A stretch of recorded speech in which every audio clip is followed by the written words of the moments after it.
Alright, so this is test number 1. I'm talking across the room in diagonal, so it's about 2.5 meters from where I am to the microphone is, right in front of the camera.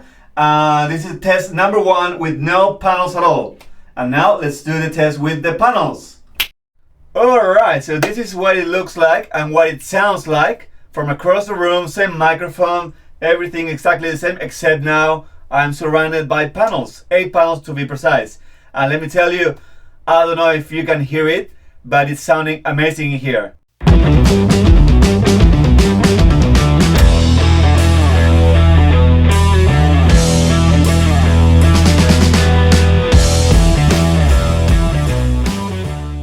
Hey, how are you guys? My name is Boris from New World Audio Production here in Melbourne, Australia.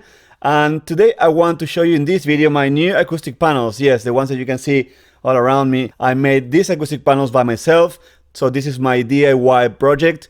And I'm going to show you not only the result that I have here in my room, but also I want to show you how I made the panels. So this is going to be kind of a tutorial on how to make acoustic panels if you want. I'm going to show you the footage I have. I'm going to give you a lot of information. So make sure you watch all the video till the end. And always, if you like the video, please subscribe, like the video, comment, leave all your comments below. I'm gonna make sure that I respond to all of the comments that you leave if you have doubts. So please watch the video until the end and let's go. Before I show you how I make the panels, I want to show you first my room. So how it was before the panels and after the panels. And as you can see, the only thing I had before in my room was just this cheap acoustic foam that I got on eBay. And it actually sounded like that, like cheap acoustic foam. These panels made a huge difference in the sound in here. Listening to music, recording everything, it's just much better. So the acoustic foam I had before, the only thing was really doing it's just catching all the high frequencies. So the mix is starting to sound muddy. Everything was starting to sound muddy. I had to add more high frequencies to everything. But yeah, that's a problem that I don't have anymore, thanks to the panels. So let's talk about size, how big these panels are. So they are 1196 millimeters tall by 616 millimeters wide and 92 millimeters in depth. And now let's cut some wood. So when I was doing my research online to decide about what wood to use, most people were using pine timber, but I found out that actually using MDF molding, yes, the same wood that is used to make door frames, was a lot cheaper. And when I say a lot, was almost half the price. So I decided to use MDF molding. So making the frames is very straightforward. There's no secret in here. All you need is to make some holes in there. If you were using pine timber, probably you don't need to do the holes maybe. Timber is normally more soft to put screws in there. What you're seeing now here is me making a little bit of a bigger hole on the top so the screw can go all the way in. I was doing that because the screws I were using, they were not getting all the way into the wood. So to avoid problems later on with the fabric, I don't want to rip off the fabric. So I want to make sure the screw go all the way in. After that, you put some glue and then you are ready to put the screws. I don't think I have mentioned it before, but I only spent just $28 US on each panel. Is really cheap. Only $28 each panel or 55 Australian dollars in 2020. So yeah, was really on a budget, but let's keep moving. After you have the frame, I decided to put a support for the insulation on the back. Yeah, so this is going to be on the back of the frame and it's going to support the insulation. It's going to help the insulation to stay in place. All you have to do is to put some glue in there.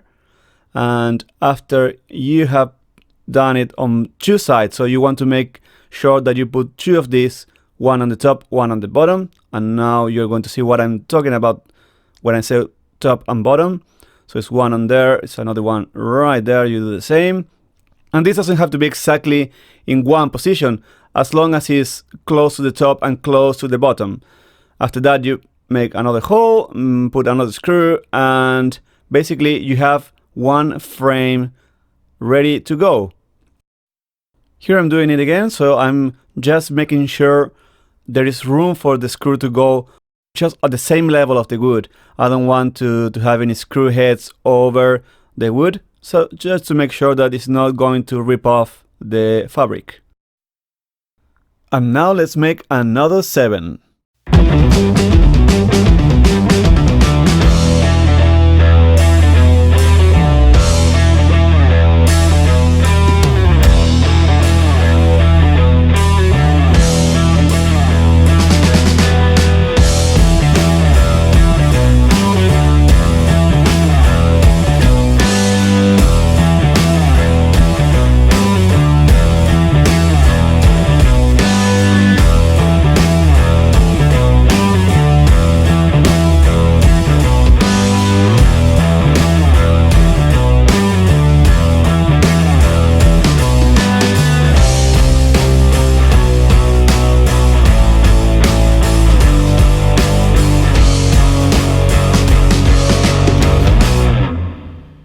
So after you are done with the construction, the frame should look something similar to this.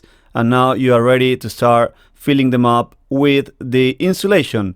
So let's take a minute to talk about the insulation. The one that I choose is the Pink Soundbreak acoustic insulation from Fletcher, and it has an R value of 2.7. So it's a rigid panel, as you can see. It's rigid, but it's not hard, and it's fiberglass. It's made mostly out of recycled materials, and it's not flammable, so it's very safe, it's sustainable, it's really good. So I really recommend this brand. So if you did your frames right, the panels should fit in there perfectly. In this case, the panels come already cut in the size that you are seeing. So that's why also I made the frames the size I made it, because the panels were already cut in that size. So after filling the frames with the insulation, now we are ready to do the most terrorific part of them all, wrapping up the panels.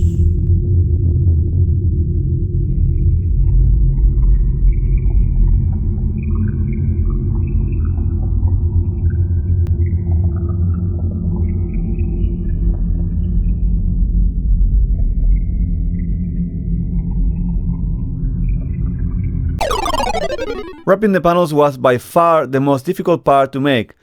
Figuring out where to cut and how to make it look professional, especially in the corners, was very difficult. So here's how much fabric do you need for one panel: 1500 millimeters by 940 millimeters. So before bringing the panel and putting it over the fabric, make sure you are flattening as much as you can the fabric so you have a good starting point.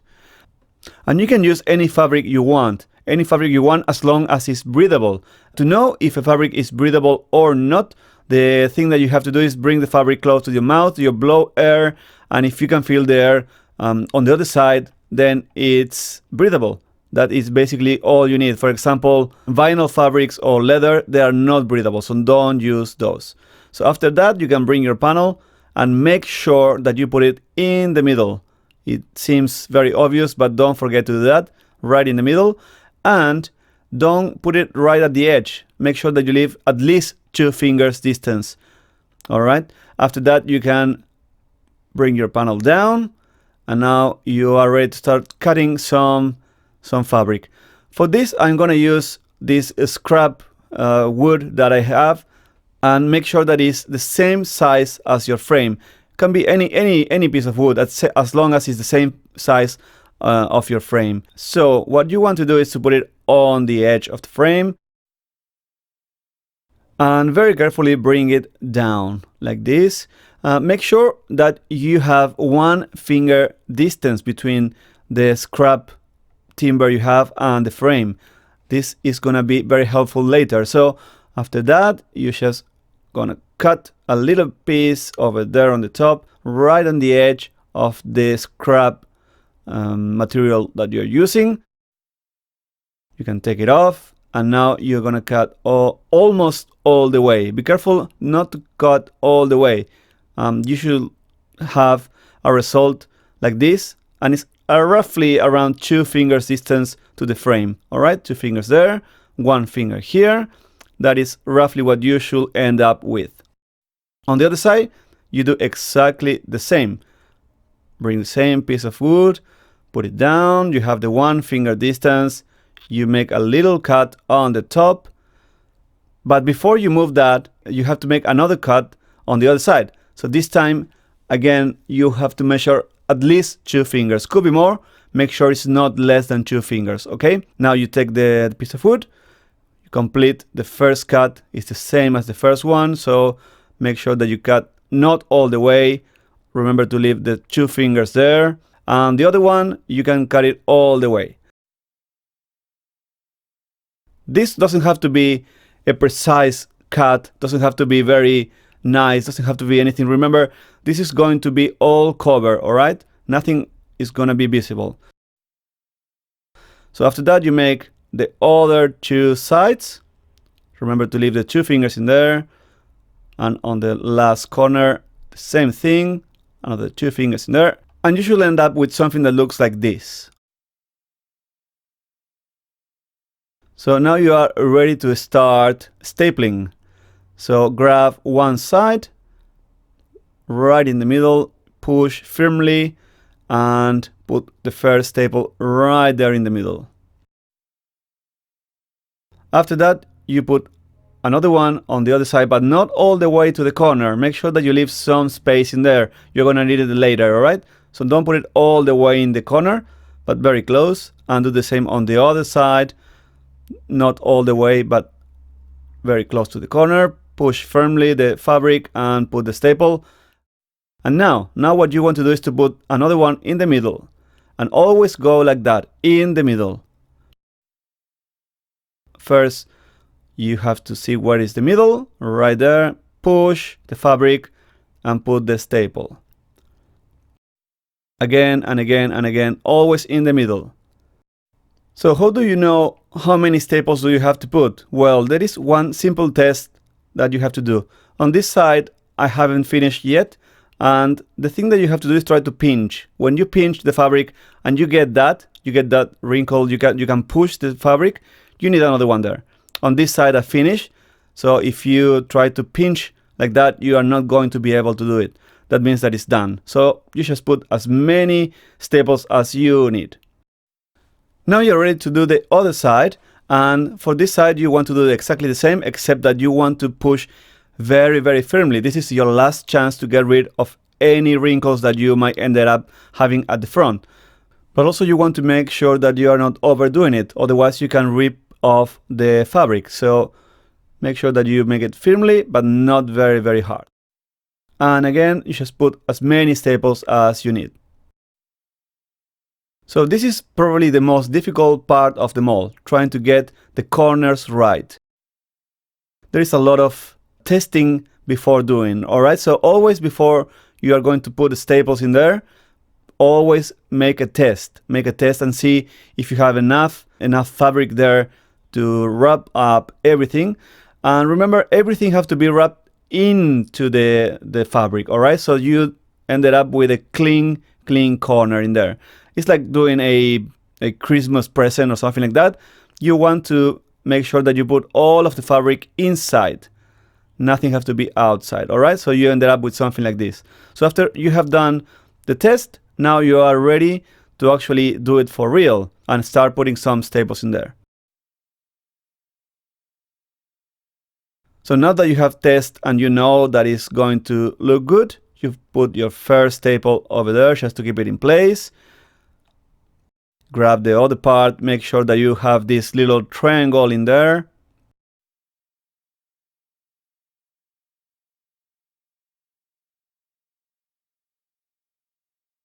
And also make sure you are not putting staples on the screws, over the screws, all right?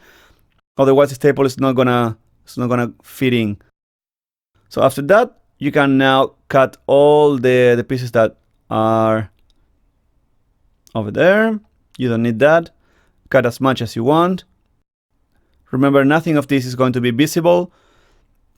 And now you have to wrap in the other part. Put that part facing inside. And have to try to put as much fabric as you can inside, so it's not visible and it's very, very tight.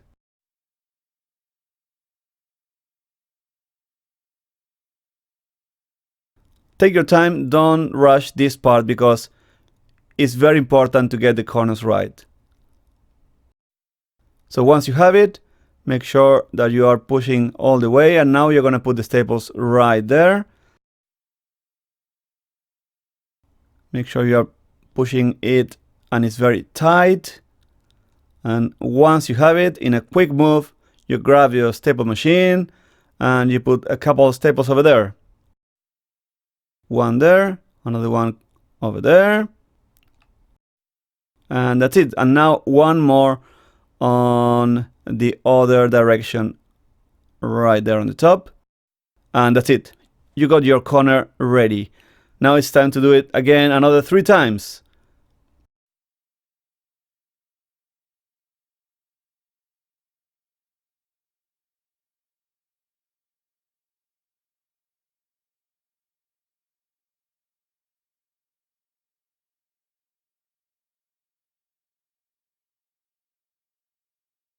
Once you have done the corners, you can do the top and the bottom side, and it's the same. Do first in the middle. Now measure where is roughly the middle in there, right there, and you put another staple, and you go always in the middle, always pushing first, and after that you staple the fabric.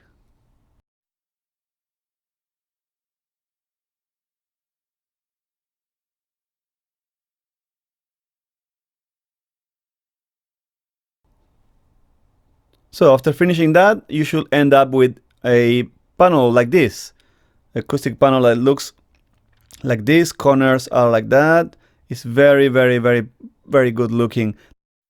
This is the back side. Don't worry, this is going to be all covered, so you don't really have to be too worried about the back. For the back side, I use a different fabric. As you can see, it's not the same fabric I use for the front, and it's basically because the back side is not going to be visible, never. So don't have to be a nice fabric, doesn't have to be a good fabric, only have to be good enough to cover the insulation. So I use this fabric that is used in upholstery. If you look under your couch or under your chair, you are going to probably find that this is the same fabric. It's very, very cheap, very affordable. So because I was in a budget, so I decided to use this fabric instead. And the technique I'm using here, it's a little bit complicated. I wouldn't say complicated, sorry. It's a little bit risky. It relies on you being very precise with the cutter. So you are going to cut the fabric over the good fabric. You're going to cut this black fabric over the good fabric that you put before to cover the front of the panel. I saw the people doing different techniques. Probably the better one is if you put this back cover inside the panel, or you put it before putting the insulation. But then you ended up spending more fabric, and I didn't really want to spend much fabric. I was really in a budget. So you can see here how I do this. This is a very chirurgical technique. You have to grab a cutter and cut very, very, very precisely right on the edge of the panel. This is a technique that is very risky because you can end up cutting also the good fabric. So obviously, if you are going to do this as I did it, first practice. All right, so grab a piece of the fabric, and please make sure that you know how much pressure to apply, so you are not overdoing it and cutting actually the good fabric. If you do that, you will have to redo the whole process again. Okay, so it's not a good idea. Do not do it well. Take your time, doing it very slowly, and the end result, I promise you, is very, very good. But yeah, it's risky, so do it with caution. If you are not in a budget, if you can spend a little bit more money, I would recommend you to put this back cover before putting the insulation, so you don't risk cutting any of the good fabric.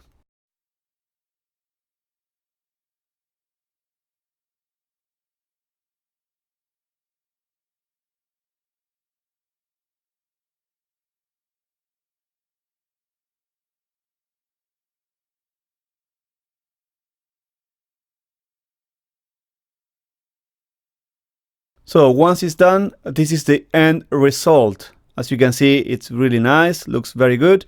And obviously you have to staple even more. It's a lot of stapling in this part. For this part, don't worry, nobody's going to see this, so you don't have to really put 1 million staples in here if you don't want. I did because I have the staples and I have the time, so I did it, and I like it when it looks really good. But you don't really have to go very extreme with the back side part. So this is how it looks on the back once it's finished, and now we are ready to go and hang this beauty on the wall. So thank you very much for watching, guys. I hope this video can help you make your own acoustic panels and make your room sound better. If you want to download the blueprints with exact list of materials, exact numbers, exact everything to have what I have in here, please make sure that you click the link in the description below to my Patreon website, and over there you can download everything, all the materials and everything. Obviously, leave tons of comments below. Make sure you like the video, make sure you subscribe. That helps me tremendously to keep making more and better videos for you guys, and I hope to see you in the next one. Thank you very much.